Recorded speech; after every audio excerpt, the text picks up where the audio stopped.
Would you lay down at someone's feet if you were told to do so?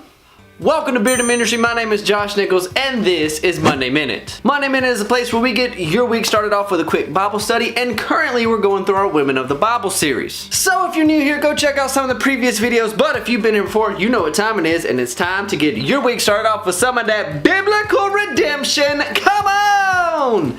Let's get started. In the previous episode, we discussed Naomi, and if you haven't already seen that, go back and watch that before you watch this one, okay? And we ended that episode with a little bit of a cliffhanger. I'm sorry, I had to do it. I'm sorry, forgive me. But the cliffhanger was how Naomi was struggling with the death of her husband and her two sons. Well, this week we're going to be talking about another woman from that story. And yes, she has already been mentioned. That woman is Ruth. I mean, come on, there are 2 books in the Bible named after women, so you know that we were going to be talking about Ruth. Continuing from the previous episode, we see that Ruth really does care for her mother-in-law, Naomi, because she basically gives up her own life to go back and live with her family to go with Naomi to Bethlehem. Hey, that's where Jesus was born! Again, yes. And in this time period, the custom of Israel was for the brother of the deceased husband to take the widowed wife so that the family lineage would continue. Well, we've already learned that the brother died, so Ruth was pretty much on her own. Once in Bethlehem, Ruth decides to go glean from the crops. Gleaning is when someone goes behind the harvested or unprofitable crops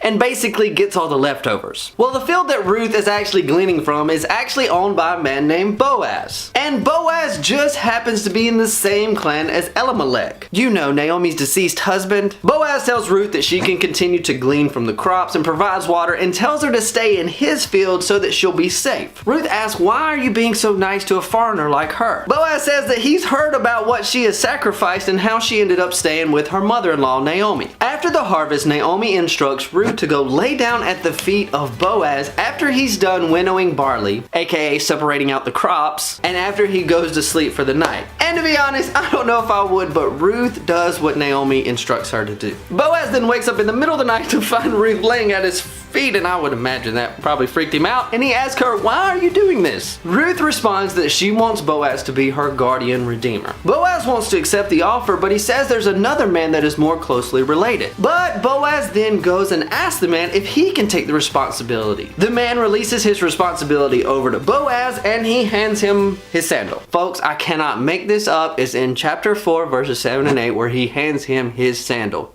Yes. In the end, Boaz takes Ruth as his wife, and they end up giving birth to a son. And remember how Naomi was afflicted because of the death of her husband and her 2 sons? Well, at the end of this story, we see that Naomi's sorrow has now turned to joy with the birth of her grandson, Obed. And FYI, Obed was the father of Jesse, who Jesse was the father of King David. Because of Ruth's faithfulness to Naomi and God, she ends up being in the direct lineage of Jesus Christ. And isn't that a way to end a story? Thank you for joining this episode of Monday Minute. I want to thank everyone who takes time to like or comment down below. These comments really are encouraging to me week in and week out to continue doing this series. I'm learning so much, and it's encouraging to see others learning just as much. So if there's anything that stood out to you this week, go ahead and let me know down in the comments down below, because I would love to hear what you have to say. And don't forget to tune in next week. We're going to continue this series, but until then, I want to encourage you to get out there and make a difference in this world. Come on, peace.